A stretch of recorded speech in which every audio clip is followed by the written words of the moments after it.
அதுபோன்ற சில வீடியோக்கள் வந்து வைரல் ஆயிட்டு, அதுக்கப்புறம் லோக்கல் ஸ்டேஷன்லேயே வந்து என்ன செஞ்சுருக்கும், அது வந்து இது இல்ல, பிரச்சனை இல்ல அப்படிங்கிற மாரி நின்றுருக்கும். அது வந்து அவங்களே ட்ராமா எடுக்கப்பட்டு அதுக்கு ஆட்சிக்கு கெட்ட பேர் உண்டாக்கணும் அப்படிங்கிறக்காண்டி சில வீடியோ எடுத்து, அப்படியே இந்த லோக்கல் ஸ்டேஷன்ல இதெல்லாம் ஒண்ணும் பிரச்சனை இல்ல, உங்க சொந்தக்காரங்களா சும்மா தமாஷுக்கு பண்ணேன் அப்படிங்கிற மாரி சில இதெல்லாம் இருக்கும். அதெல்லாம் வந்து யார் அப்படிங்கிறது விசாரிக்கணும். இதெல்லாம் வந்து சில விஷயங்கள் சம்பவம் நடந்திருக்கு. அப்போ வந்து அந்த வீடியோக்காண்டி செஞ்சுட்டு அப்படி மாற்றிடுவாங்க. அது எல்லாம் கிடையாது அப்படின்னு லோக்கல் ஸ்டேஷன்லேயே வந்து இதெல்லாம் கிடையாது, சும்மா தமாஷுக்கு பண்ணேன், விளையாட்டுக்கு செஞ்சேன் அப்படிங்கிற மாரி. அது வந்து அது வைரலானது ஆனது தான். அதாவது கெட்ட பேரை தமிழக அரசு மீது திமுக அரசு மீது கெட்ட பேரை ஏற்றி விட்டது தான். அது ஏற்றி விட்டாச்சு, அது வைரல் ஆக்கியாச்சு. அப்போ லோக்கல் விஷயத்தில் சும்மா செஞ்சேன் அப்படிங்கிற மாதிரி இதையும் விசாரிக்கணும் காவல்துறை. தொடர்ச்சியாக தமிழ்நாட்டில் நடக்கக்கூடிய கொலைகள், கற்பழிப்புகள் இதுக்கெல்லாம் வந்து யார் காரணம் அப்படிங்கிறது விஜய் ஆதரவாளர்கள் தான் இருப்பாங்க அப்படிங்கிற சந்தேகம் இருக்குது. அதாவது இந்த தூத்துக்குடி பிரச்சனையிலையுமே வந்து விஜய் ஆதரவாளர்கள் தான், விஜய் தீவிரமாக ஆதரிக்கக்கூடியவங்க. அதாவது விஜயை வந்து வெறித்தனமாக ஆதரிக்கக்கூடியவங்க வந்து விஜய் கட்சி மேலே பயங்கர ஈடுபாடு உள்ளவங்க. எந்த இடத்துக்கும் போகக்கூடியவங்க இருக்காங்க இல்லையா, அவங்கள வந்து ஒவ்வொரு பகுதியிலையும் வந்து இது வரைக்கும் நடந்த எல்லா குற்றங்களுக்கும் அந்தந்த எங்கெல்லாம் கண்டுபிடிக்கப்பட விடலையோ அங்கே எல்லாமே என்ன செய்யணும் அப்படின்னா வந்து இந்த விஜய் ஆதரவாளர்களை வந்து கூப்பிட்டு விசாரிக்கணும்.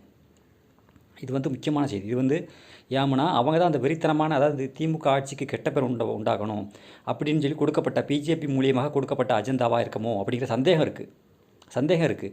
எப்படின்னா இவங்க வந்து அப்படி பழியை தூக்கி போடக்கூடியவங்க தான். இப்போ கரூர் பிரச்சனையிலே வந்து அப்படி பழியை தூக்கி போட்டவங்க தான் இவங்க. அப்போ இவங்க பழியை தூக்கி போடுறதுக்காண்டி இந்த திமுக அரசு மேலே எந்த போலீஸ் வந்து சரி கிடையாது அப்படிங்கிற குற்றச்சாட்டை வைக்கிறதுக்காண்டி வந்து இவங்க எந்த இடத்துக்கு போவாங்க. இப்போ தொடர்ந்து பார்த்தீங்கன்னா வந்து பிரச்சாரமே அப்படி தான் பண்ணுறாங்க.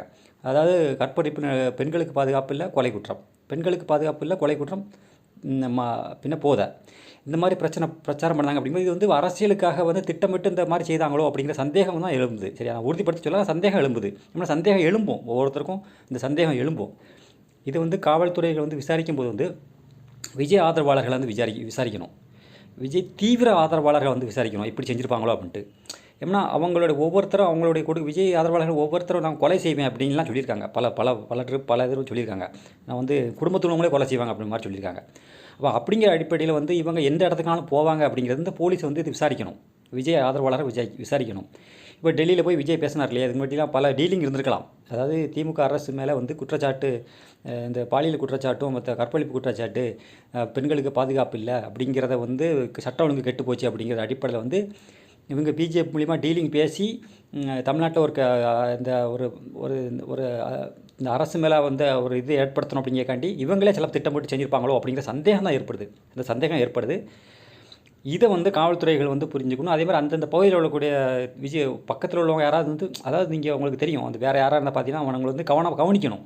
அதாவது விஜய் ஆதரவாளர்களை கவனிக்கணும். அவங்க என்ன மனநிலை இருக்காங்க, அவங்க மனநிலை சரியாக இருக்கா, அவங்க எந்த மாதிரி இருக்காங்க அப்படிங்கிறத ஒவ்வொருத்தரும் பக்கத்தில் உள்ளவங்க எல்லாம் அவங்க பார்த்து நடந்துக்கணும். ரொம்ப ஆபத்தானவங்க விஜய் ஆதரவாளர்கள். இது வந்து திட்டமிட்டு பிஜேபி மூலியமாக தாவேக்கா நடத்துகிற ஒரு பெரிய நாடகமாக இருக்கும் அப்படிங்கிற சந்தேகம் இருக்குது. ஓகே.